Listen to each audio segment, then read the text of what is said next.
sent them away from his son Isaac to the land of the east. Genesis 25:6, New International Version. Kutipan tersebut adalah petikan dari kitab Kejadian dari kitab Injil yang merupakan penyimpan rahasia terbesar berkenaan satu bangsa yang bergerak ke dunia timur bagi mengembangkan keturunan manusia seperti yang diperintahkan oleh Tuhan. Bangsa paling rahasia inilah yang menurunkan berbagai bangsa Asia dari tempat asal mereka, yaitu Asia Barat dan Asia Tengah, di mana dari situlah bermulanya peradaban manusia. Bangsa ini yang merupakan pemegang rahasia akhir zaman adalah satu bangsa besar yang pernah membangun kota-kota purba dan menyertai peperangan-peperangan agung sejak surutnya banjir besar bersama-sama bangsa agung yang telah pupus seperti Sumerian dan Akkadian.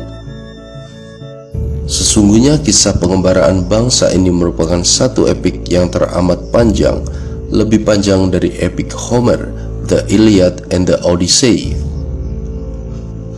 Siapakah Bani Jawi? Apa misi rahasia Bani Jawi? Siapakah Bani Jawi atau Jawa atau Melayu? Dari manakah asalnya Melayu itu?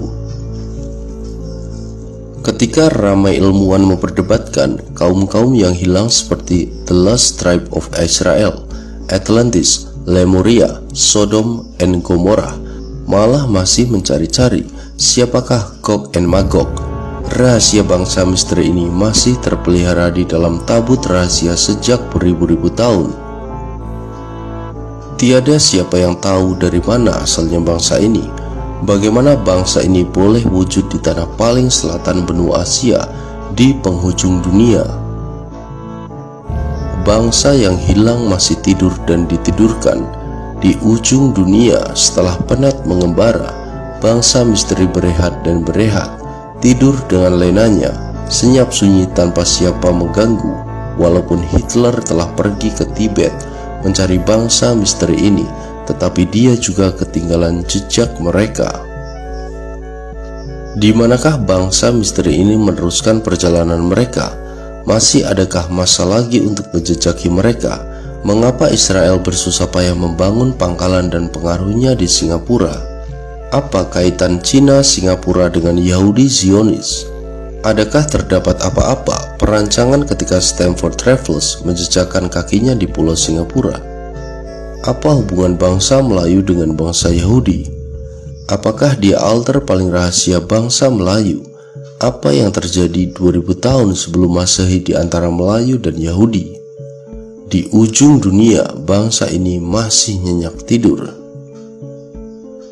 G. Crawford menambah hujahnya dengan bukti bahwa bangsa Melayu dan bangsa Jawa telah memiliki taraf kebudayaan yang tinggi dalam abad ke-19. Taraf ini hanya dapat dicapai setelah mengalami perkembangan budaya beberapa abad lamanya. Beliau sampai pada satu kesimpulan bahwa orang Melayu itu tidak berasal dari mana-mana, tetapi malah merupakan induk yang menyebar ke tempat lain. Rahasia yang terpendam beribu tahun tentang satu bangsa pengembara yang mencari tanah yang dijanjikan semakin lama semakin terbongkar dengan penemuan berbagai artefak yang penuh misteri dan mengundang pertanyaan seperti penemuan keris di sebuah kuil purba di Okinawa, Jepang, kendi purba yang sama di Vietnam, Kamboja, dan Pahang, penemuan kota purba yang dinamakan Jawi atau Jawa di Yordan, dan juga penemuan keris purba di Rusia selain gendang Dongson dan kapak tua Asia Tengah yang populer itu. Apa maksud kepada semua misteri ini? Bangsa terahasia inilah yang menurunkan berbagai bangsa Asia dari tempat asal mereka, yaitu Asia Barat dan Asia Tengah, di mana dari situlah bermulanya peradaban manusia. Bangsa ini yang merupakan pemegang rahasia akhir zaman adalah satu bangsa besar yang pernah membina kota-kota purba dan menyertai peperangan-peperangan agung sejak surutnya banjir besar bersama-sama bangsa agung yang telah pupus seperti Sumerian dan Akkadian. Ketika Ptolemy, seorang ahli geografi Yunani, melukis peta sepenanjung tanah Melayu, Beliau telah menamakan semenanjung ini Golden Cernozay, yang bermaksud semenanjung emas, ketika manuskrip-manuskrip India purba menamakan tanah ini sebagai Suvarna Bumi, yaitu tanah emas.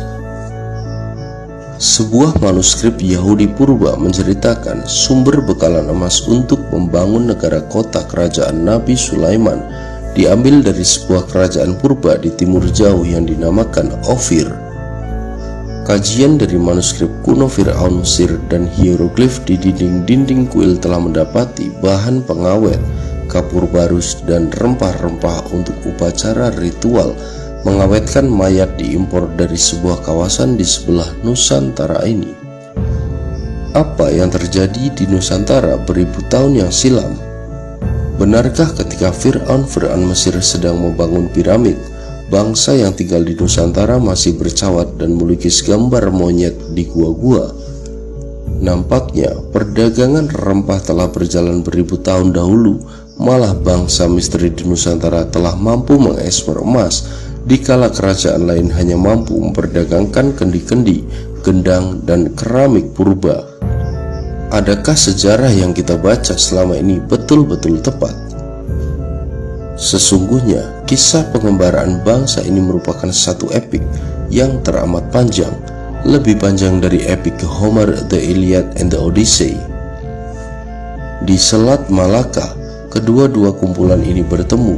Kumpulan yang tiba melampaui jalan laut yang banyak menetap di kepulauan Indonesia bertemu saudara mereka, kumpulan yang tiba melalui jalan darat mayoriti menetap di semenanjung emas Tanah Melayu. Mereka adalah serumpun dan bersaudara. Sudah lama, ratusan tahun mereka terpisah. Mereka berpelukan dan menangis. Ramai yang hadir melihat peristiwa paling bersejarah ini. Mungkin cucu cicit gadis misteri yang meninggalkan selendang merah tadi ada di situ.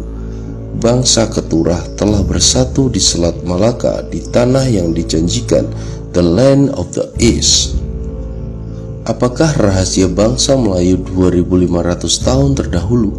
Apakah yang ditemui oleh rombongan kerajaan Nabi Sulaiman di Nusantara? Apakah perjanjian rahasia para Fir'aun di the land of the gods? Anehnya, para Fir'aun ini mendakwa nenek moyang mereka berasal dari tanah ini yang digelar the land of the gods.